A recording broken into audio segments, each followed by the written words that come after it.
السلام علیکم ورحمۃ اللہ وبرکاتہ۔ محترم ناظرین و سامعین، رمضان المبارک کے اختتام پر ختم پر جو عید الفطر کی چاند رات آتی ہے، اس کی بڑی فضیلتیں ہیں اور اس کا بڑا مقام شریعت میں اور اسلام میں ہے۔ احادیث مبارکہ میں اس رات کو لیلۃ الجائزہ، پرائز اور انعام کی رات قرار دیا گیا ہے۔ ہم غور کریں کہ شب قدر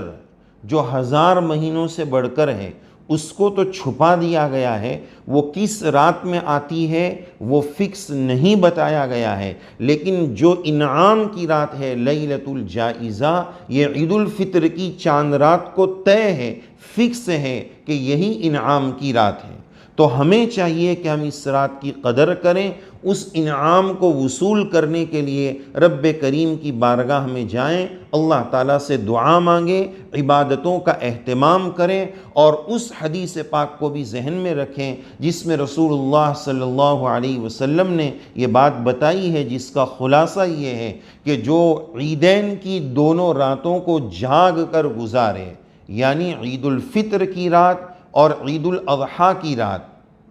ان دونوں راتوں کو عبادت میں جاگ کر گزارے، اس کا دل اس دن نہیں مرے گا جس دن سب دل مر جائیں گے۔ تو کتنی بڑی فضیلت کی بات ہے، کتنی بڑی بشارت کی بات ہے، چند گھنٹوں کی قربانی ہے، لیکن آخرت میں کتنا اجر و ثواب اس پر ملنے والا ہے، ہم ذرا اس کا اندازہ لگائیں۔ لیکن ایک بہت بڑی تعداد امت مسلمہ کی اس رات کو ضائع کر دیتی ہے، خریداری میں، سامان کے لینے میں، گھر میں پکوان بنانے میں اور اس طرح کی دوسری چیزوں میں، سمجھتے ہیں کہ اب رمضان ختم ہو چکا ہے، آرام کا وقت آ چکا ہے۔ نہیں، ابھی تو مزدوری ختم ہوئی ہے، اب اس مزدوری کے لینے کا وقت آیا ہے۔ جو مہینہ بھر رب کریم کی طرف سے بندوں کو احکامات دیے اور روزہ رکھ کر بندے نے جو مزدوری کی ہے، اس کا انعام اور اس کا پرائز لینے کا وقت آیا ہے۔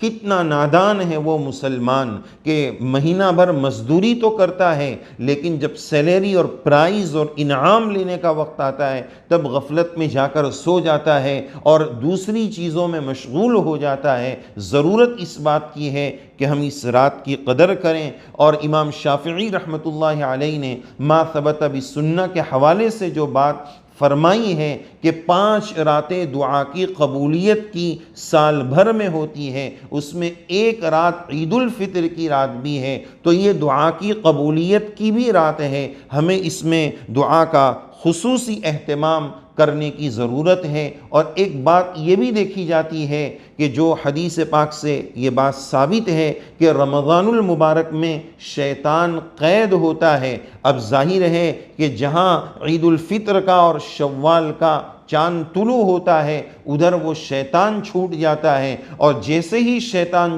چھوٹتا ہے ہمارے گناہوں کا کوٹا اور گناہ بھی ہمارے شروع ہو جاتے ہیں۔ بلکہ بہت سارے لوگ رمضان کے آخری دنوں میں گناہوں کی لسٹ پہلے سے تیار کر کے رکھتے ہیں، رمضان بعد یہ پکچر دیکھیں گے، رمضان بعد یہ غلط کام کریں گے، یعنی بس رمضان تک کے لیے اپنے آپ کو روک رکھا تھا۔ تو ایسے پلاننگ کرنے والوں کی محرومی میں کیا شبہ ہے، ان کو کیا مغفرت ملی ہوگی کہ گناہ کی پلاننگ پہلے سے کر رکھی ہے۔ اسی وجہ سے ایک بات یہ دیکھی جاتی ہے کہ جہاں عید الفطر کا چاند نکلتا ہے ادھر ہیئر کٹنگ سیلون میں دکان بھر جاتی ہے، اور ایک بہت بڑی تعداد شیونگ کے لیے اور اس سنت کو کٹانے کے لیے اور داڑھی منڈانے کے لیے وہاں بھیڑ لگا دیتی ہے۔ بس وہ رمضان کے احترام میں نہیں کٹاتے ہیں اور اتنے دن رک کر رہتے ہیں۔ جیسے ہی چاند نکلا ایک بہت بڑی تعداد سب سے پہلے اس گناہ کا ارتکاب کرتی ہے۔ ذرا اندازہ لگائیں، جناب محمد الرسول اللہ